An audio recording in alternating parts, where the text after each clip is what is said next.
Məşhur milyonçu Bakının mərkəzində özünü ata görək güllələdi. Ölümündən əvvəl yazdığı son məktub isə dəhşətli idi. Həmin məktubda yazırdı: Bakı neftindən ağlasılmaz dərəcədə böyük pullar qazandıq.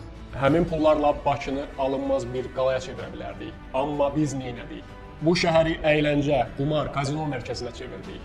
Bu da nəticəsi şəhər işğal edilir. Həmin məktubu yazdıqdan qısa müddət sonra bolşeviklər onun evinə hücum edirlər.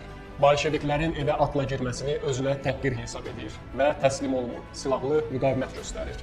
Əvvəlcə ana sovarlı bolşeviki atəş açaraq öldürür, sonra isə özünə bir güllə vurur.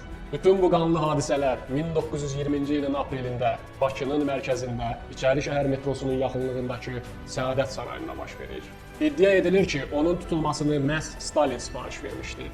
Buna səbəb kimi onun gənc Stalinin qolunu oğurluq üstündə sındırması göstərilir. Öz evində qəhrəmancasına həlak olan bu böyük Azərbaycanlı xeyriyyətçi Murtuza Muxtarov idi.